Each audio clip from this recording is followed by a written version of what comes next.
जी मोहतरम, आज कुछ अरसे के बाद दोबारा आप लोगों के सामने मुखातब होने का मौका मिला।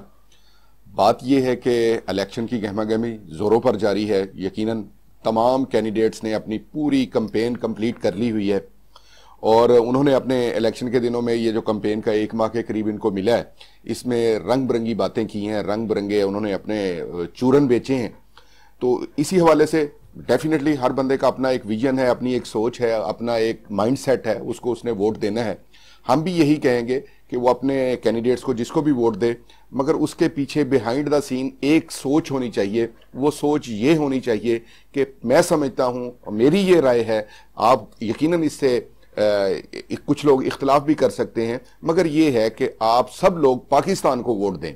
किसी सियासतदान को मैं नहीं कहूँगा कि इस पार्टी को वोट दें, इसको ना दें, वो एक आपका है, मगर उसके पीछे ये नज़र आना चाहिए कि जो पाकिस्तान के लिए मुखलस लोग हों, जो पाकिस्तान की बेहतर सोचने वाले हों, जो पाकिस्तान के मुस्तकबिल के खैरखा हों, उन लोगों को आप वोट दें।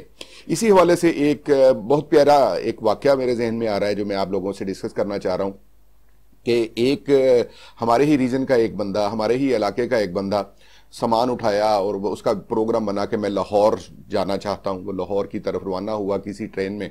यहाँ जब स्टेशन पे उतरा तो स्टेशन पे उतरते साथ ही उसके पास एक नौजवान बड़ा रहीम सहीम खूबसूरत सा लड़का लाहौरी स्टाइल में घूमता हुआ उसके करीब आया। मामू जी अस्सलाम वालेकुम, मामू जी क्या हाल है, मामू जी ठीक हो, मामू जी किधर, मामू किधर रह गए आप, कब पहुंचे। वो जो हमारे इस रीजन का इलाके का जो बंदा था वो परेशान कि यार ये कौन सा मेरा भांजा यार इधर उधर देख रहा होगे, कैसे किधर से आ गया। तो उसने उसको गौर से देखा, फिर जनाब उसने अपना चश्मा उतारा, लगा के देखा, उसके बावजूद उसको समझ नहीं आ रही यार ये कौन सा है अजीज, मैं तो वैसे ही, मेरा तो कोई भांजा नहीं।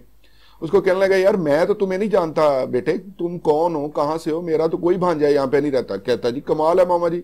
वो और मामा जी के करीब, मामू जी के करीब आ गया, गले मिला, कहता मुझे आप मुझे नहीं पहचानते, ऐसी कौन सी बात है, मैं आपका भांजा, मेरा नाम फलां।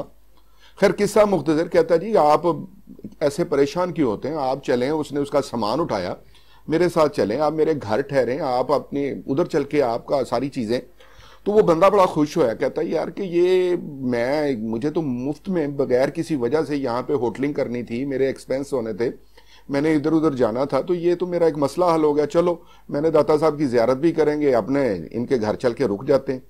तो वो वहां से उसने बैग उठाया, बड़े अच्छे तरीके से मामू जी को हाथ पकड़ा, साथ लेके उसको स्टेशन से नीचे आया, वहां से एक टैक्सी ली, टैक्सी में बैठ के उसको कहा मामू जी आप यकीनन आपने लाहौर पहली बार आए हैं। वो कहता जी मैं पहली बार आया हूँ।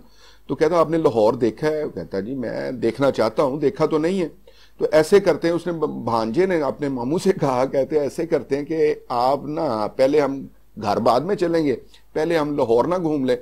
मामू कहने लगे जी बिल्कुल ठीक है, आप पहले जनाब जरा लाहौर को घूम लें, उसके बाद हम घर चले चलते हैं, खाना वाना भी खाते हैं।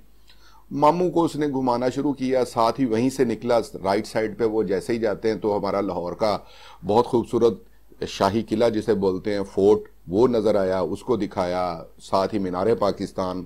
उसके बाद उसकी जो ख्वाहिश थी उसके मुताबिक उसको दाता साहब ले गया।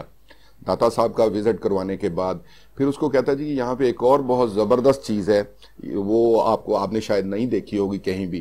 तो कहता जी वो कौन सी। कहता है यहाँ पे एक पार्क है जिसको सुजो वाटर पार्क, जुल्लो वाट मोड़ पे, वहाँ पे वो आपको दिखाते हैं। उसने उस गाड़ी को, टैक्सी को कहा कि यार उधर चलें। मामू जी साथ सामान समेत उनको वहां ले गए। वहां जब उनको ओवरव्यू दिखाया कि यार ये पार्क है, यहाँ पे लोग नहा रहे हैं, मामू जी का दिल चाहने लगा। कहते यार मैं भी नहा ना लूं। वो कहने लगे कमाल है मामू, इसमें क्या बात है। उन्होंने कहा आप नहा लें।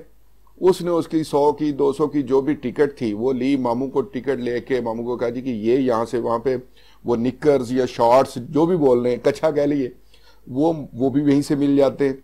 वो रेंट पे लिया, रेंट पे मिलते हैं, वो लेके दिया कि मामू जी ये पहने आप, तो आप जाएं नहाएं। मामू जी जनाब माशाल्लाह बड़ी खुशी खुशी के ऐसा प्यारा भांजा मिल गया। उन्होंने वो क्या कहते हैं कि वो निकर पहनी, शॉर्ट पहना और वो नहाने के लिए चले गए। और बाकी सारा सामान यकीनन कोई और तो था नहीं, अपने भांजे के हवाले किया। जब वो मामू जी थक हार के बाहर आए तो बाहर आके देखा तो वहां पे ना भांजा था, ना वो गाड़ी थी, ना वो सामान था। और मामू साहब پتہ نہیں کدھر تھے، ڈھونڈ رہے پریشان ہو گئے، بھانجا صاحب غائب۔ وہ لوگوں سے پوچھتے پھریں کہ جناب یہاں پہ میرے ایک بھانجا تھا، تو وہ آپ نے ادھر دیکھا ہو؟ اس بھانجے کا نام تک نہیں اس کو معلوم تھا۔ وہ کہہ کیڑا بھانجا؟ کہ وہ اسی طرح کرتے ہوئے وہ پوچھتا گھومتا پھرتا رہا۔ تو میں سمجھتا ہوں کہ وہ ہوا کچھ نہیں، اس اسنا میں وہ ماموں جو صاحب تھے ان کو ان کا بھانجا چونا لگا کے چلے گیا اور ماموں کو ماموں بنا گیا۔ اب حالات یہ ہیں کہ الیکشن کے حوالے سے جو بات کر رہے تھے، یہ اس میں ایک ضمنی ایک کہانی آ گئی۔ اب صورتحال یہ ہے کہ کوئی کہتا ہے پاکستان کی آبادی 12 کروڑ ہے، کوئی کہتا ہے جی اس کی 21 کروڑ ہے، مگر اس میں جو ٹوٹل ووٹرز جو ہیں، جو باشعور لوگ ہیں، جو 18 سال سے زیادہ عمر کے لوگ ہیں، وہ بھی لاکھوں میں ہیں، کروڑوں میں ہیں۔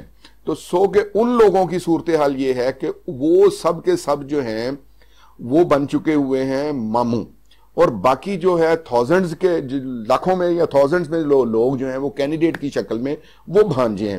اب دیکھنا یہ ہے کہ کیا ہمارے کینڈیڈیٹس اپنے ووٹرز کو ماموں تو نہیں بنا رہے۔ یہ آپ لوگوں نے سوچنا ہے کہ آپ کا کینڈیڈیٹس جو ہے وہ آپ کو ماموں بنا کے چونا لگا رہا ہے یا واقعتاً وہ مخلص ہے۔ اسی حوالے سے میں یہ آپ کو یہ پیغام دینا چاہتا ہوں کہ ووٹ کو آپ اپنے ذہن کے مطابق، اپنے منشور کے مطابق سمجھتے ہوئے پاکستان کے لیے ووٹ کو استعمال کریں۔